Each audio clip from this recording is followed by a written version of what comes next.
जब इंसान को थोड़ी सी सफलता मिलती है तो वह खुद को ही सबसे बड़ा क्यों समझने लगता है। और क्या सच में हम जो कुछ भी करते हैं वह सब हमारी ही शक्ति से होता है, या फिर कोई और शक्ति भी है जो हमें चला रही है। आज की कहानी सिर्फ एक कथा नहीं है, ये हमारे अहंकार, हमारे भ्रम और सच्ची शक्ति के रहस्य को उजागर करती है। बहुत समय पहले भगवान शिव ने एक अद्भुत लीला की। उन्होंने यक्ष रूप धारण किया। ये लीला क्यों की थी? क्योंकि देवताओं के मन में एक बहुत बड़ा भ्रम पैदा हो गया था। समुद्र मंथन के बाद जब अमृत निकला तो देवताओं ने उसे पिया और असुरों पर विजय पा ली। अब जीत मिलते ही उनके भीतर एक भावना उठी, हम ही सबसे शक्तिशाली हैं।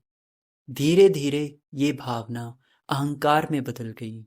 वे भूल गए कि ये विजय उनकी नहीं थी, ये तो भगवान की कृपा थी।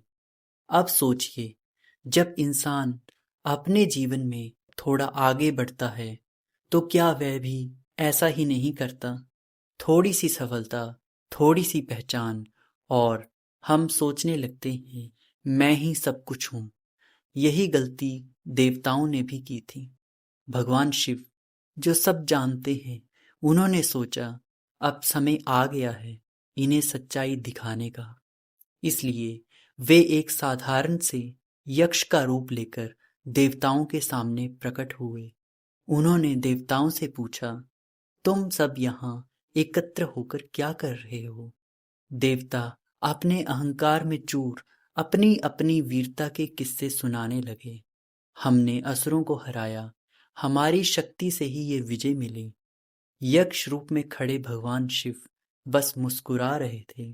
फिर उन्होंने एक छोटा सा तिनका उठाया और देवताओं के सामने रख दिया और कहा, यदि तुम इतने ही शक्तिशाली हो तो इस तिनके को तोड़ कर दिखाओ। अब ये सुनकर देवताओं को हंसी आई। उन्हें लगा, ये कैसी चुनौती है, इतना छोटा सा तिनका, इसे तोड़ना कौन सी बड़ी बात है। पहले एक देवता आगे बढ़े। उन्होंने पूरी शक्ति लगाई पर तिनका जरा सा भी नहीं टूटा।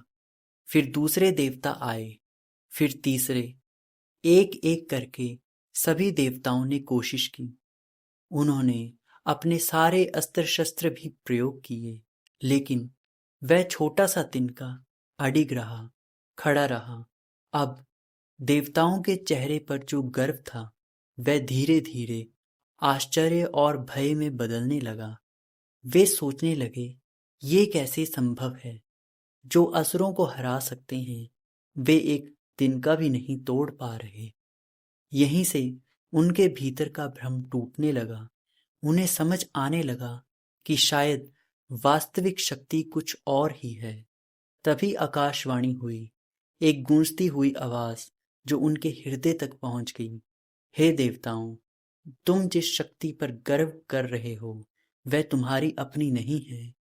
भगवान शिव ही परम शक्तिमान हैं, वे ही सबके स्वामी हैं। तुम जो भी कर पाते हो वह उनकी कृपा से ही संभव है। ये सुनते ही देवताओं की आंखें खुल गईं। उनका अहंकार पूरी तरह टूट गया। वे समझ गए कि वे सिर्फ माध्यम हैं, सच्ची शक्ति तो भगवान में ही है। फिर भगवान शिव ने अपना यक्ष रूप त्याग कर अपने वास्तविक स्वरूप में दर्शन दिए। देवता भाव विभोर हो गए। उनके हृदय में विनम्रता आ गई। उन्होंने भगवान की स्तुति की और उनकी शरण में आ गए। अब जरा इस कहानी को अपने जीवन से जोड़कर देखिए। जब हमें कोई सफलता मिलती है हम कहते हैं मैंने किया। जब हमें शक्ति मिलती है हम कहते हैं मैं शक्तिशाली हूँ। लेकिन क्या सच में ऐसा है? क्या हमने अपनी सांसें खुद बनाई हैं? क्या हमने अपनी बुद्धि खुद बनाई है? क्या हमने अपने अवसर खुद बनाए हैं। नहीं, सब कुछ हमें मिला है, और जो मिला है वह किसी उच्च शक्ति की देन है। अहंकार बहुत सूक्ष्म होता है।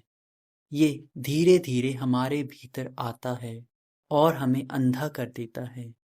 हमें लगता है कि हम ही सब कुछ हैं, लेकिन एक छोटा सा तिनका हमारी असलियत दिखा सकता है। इसलिए जीवन में जितनी भी सफलता मिले, हमेशा याद रखें कि हम सिर्फ एक माध्यम हैं, वास्तविक कर्ता कोई और है। जब ये समझ आ जाती है तो जीवन में शांति आ जाती है, अहंकार खत्म हो जाता है और कृतज्ञता जन्म लेती है।